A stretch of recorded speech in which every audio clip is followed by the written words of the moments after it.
dude. I have used my social media platforms to ask my followers for the most absurd shit ever. An example, I wanted to get knocked out with general anesthesia drugs while riding a bicycle, and so I asked anesthesiologists to contact us. Please DM Scott Randolph and we'll tell you what the plan is.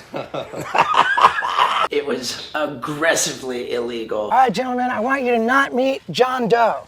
Oh, hi. And you can see the footage on my bucket list tour because that's what the bucket list tour is all about. But the first time I asked for something really absurd, I was flying into London and I wanted to get high when I landed. So I asked the people on my message board, that's what it was back then, a message board on my website. Hey everybody, here's my flight info. Someone please bring me some pot, this snack I like called Monster Munch, and go ahead and bring a mannequin. Sure enough, when I came out of the fucking exit of the airport, there was a mannequin holding a sign that said Mr. Glover with joints in his fingers. It was a pretty half-ass mannequin, but I let it live right in my living room in my apartment. I loved it. Once social media really came into its own, it would be like, hey, bring me socks or underwear. There's not. One time I asked for gum, and this girl brought me vegan gum with like lots of B12, and I made that a big thing, which I got into. Vegan superpower, Be Fresh bubblegum. It became clear that no matter what I asked for, I could get it. So at one point I went nuts. I happened to be in England again and I said, hey everybody, I want you to make homemade canoes and let's have a race. And all these people showed up with homemade canoes. Then I said, I'm throwing a toga party. Tomorrow we're having a toga party. And once everyone showed up, I said, all right, it's toga yoga. Whoever does the best breakdance trick or yoga pose wins an all expenses paid trip to, I forget where, maybe Greece because it was togas. I'm flying you and a guest for an all-inclusive vacation. One time I had people draw portraits of me to meet me at the airport, and the guy who won that contest, him and his girl, we just brought them on tour for the weekend, treated them like royalty. 2 keys for your own hotel room. That little phase was fun, man. Some of my competitions, nobody won shit. Like when I had people bring television sets with homemade parachutes so that we could throw them off this parking structure. The idea was to not break the TV, but it was so much more satisfying that we did.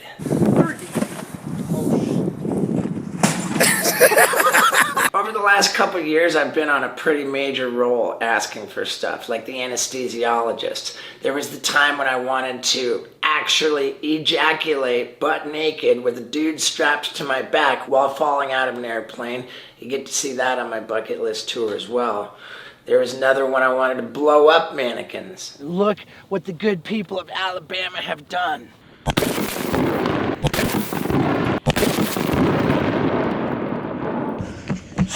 Holy shit. And not long ago, Lux and I got a third cat, which we named Delilah. And as soon as we brought her home, Delilah started swatting and clawing all our dogs. So we went on Facebook and found Delilah a new home. Los Angeles animal lovers, I want you to meet Delilah. Of course, the last video we put up was us going to Costa Rica and getting Chester. We asked you guys to find a home for Chester, and Lux brought him up to Oregon, where he now lives on a 15-acre farm with these wonderful people. God, it was such a solution. Thank you. Which brings me to something I want to ask you guys for now. Remember I mentioned the vegan bubblegum with the B12? Well, that girl, her name is Jill, her friends reached out and told me that tragically Jill is now in hospice and her family is just swimming in medical bills for her. So I am auctioning off this piece of art. And I'm embarrassed to admit I actually spent $2,000 on this piece of art. Here's the authenticity certificate. It used to live on that wall right there where the Hollywood picture is, but Lux hates it. She hated it. Wendy put her paw right through it. Apparently Wendy fucking hates it too. I think it's worth something. It lived on the wall for years. Whatever we can get for it will go to the GoFundMe for Jill and for her family. So see in the video description the link. Contact Scott Randolph if you're planning to buy it, whatever, an offer. I don't even want to see the money except for it to go into that GoFundMe account. And we'll ship you this beautiful piece of art, which I call the Fall of Man. That's why I wanted to make this video. There's plenty more coming. We're just gearing up the machine, and it is fucking on.